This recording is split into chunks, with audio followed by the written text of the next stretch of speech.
So Alabama's obviously got a tremendous pass rush. How does that affect your guys, and how much more difficult is that from other opponents you face?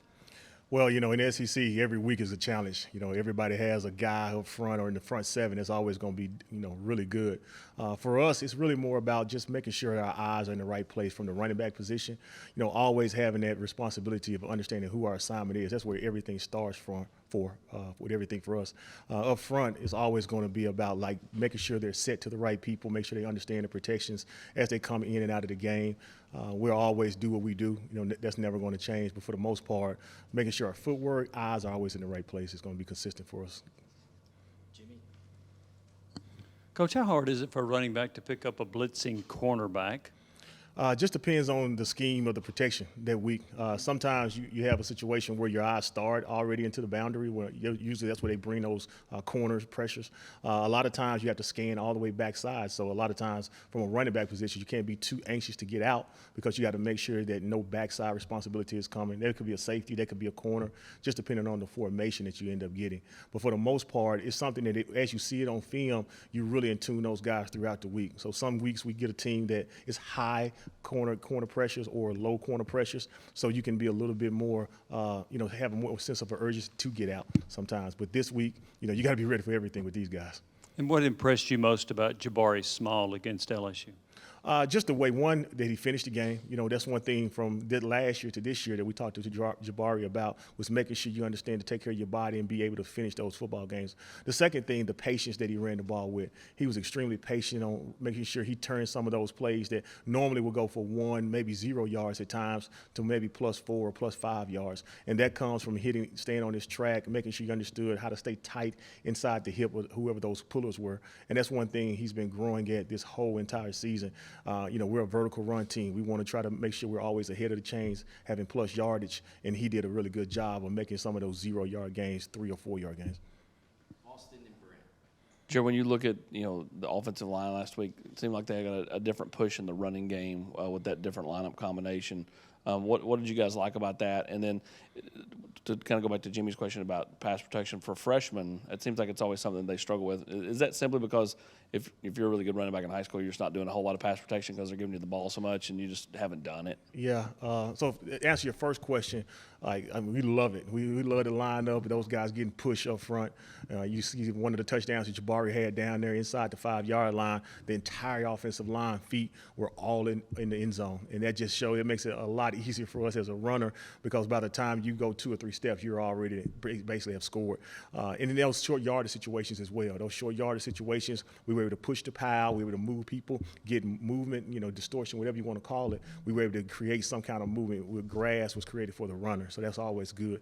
For the running back perspective, as far as a young guy in pass pro, that's always going to be difficult. Just for the simple fact, training your eyes. A lot of those guys in high school, they're such talented runners that they don't even think about pass pro. Matter of fact, a lot of high schools don't even ask them to pass pro, just for the simple fact they want to make sure that they got the best out of them when they get a chance to give them the football. So that's one thing that the Dylan Sampsons of the world and the Justin Williams of the world, they still continue to learn about exactly where they're supposed to place their eyes. And then when they get to the right responsibility, it's really more about being physical and moving your feet as well. So you got to have great feet, you got to have great hand placement and all those different things, because if not, it's not going to come out successful for you. Coach, you mentioned Jabari's patience. How hard is that for a guy to grasp in terms of being patient in the run game and not just slamming it up where the hole's supposed to be? Because you had a couple runs that bounced outside for big plays. How hard is that for guys to really grasp the patience part in the run game when it's a vertical run game? Man, it's really hard, especially when you don't come from that world that we're living in. Our system is a little bit different than a lot of people across the country. You take a guy that's a young guy, as a high school guy, a lot of times they want to rush everything, and especially the speed of the game. The bodies are moving extremely fast, crossing your face. To ask a guy to slow down his mental, ask a guy to slow down his footwork some, to make sure he can understand if you don't slow down, you're not going to allow those linemen to get to the second level. You're not going to be able to deliver those blocks for us. So that's extremely hard. And Jabari Jabari's got a lot of experience. Been playing running back a very long time with his high school and college. So he's been able to see a lot of different looks. And now he has a better feel. He really feels bodies well around him. Jalen Wright is still growing as a runner. He's starting to feel that a little bit more as well. Sometimes the plays will take you outside just because you have some patience about yourself. But for the most part, we're always trying to fit those back inside. Coach, you talked a little bit about freshman and pass protection. What was that moment like for Dylan with the hit that he missed the safety and the hit Hendon? What was that moment like for him as sort of a learning moment for him in pass pro? Well, great learning moment, and he made the best out of it when he picked up the ball and went ahead and turned it to a plus yardage. But for the most part, he just never got his eyes to the opposite side, and that's one thing we talk about. In that environment, big time environment, LSU. He's back at home. He gets his eyes fixated on one defender as opposed to understanding as a secondary or another read to that entire protection. It just never got his eyes back over there. By the time he saw it, it was too late. But he did. He didn't make a bad play worse. He picked up the ball. He got vertical. He turned it into something positive. And, like you said, that's something that we talked to him about on the sideline. Obviously, Hendo talked to him about it. But, that's something that, he was embarrassed. And to make sure that it never happens again, I mean, he was in tune in the rest of the game. He's been in tune this whole practice this week as well. Last one, Vince, we got Coach Garner waiting.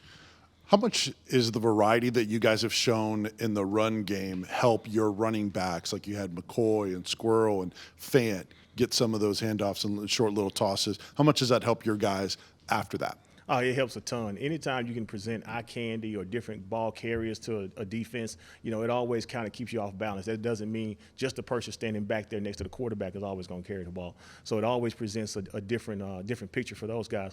Also, too, having Hendo as a threat as a runner, too, I mean, that's always going to be really one of the best things that we do. So now it just takes a little bit more pressure off us as a runner.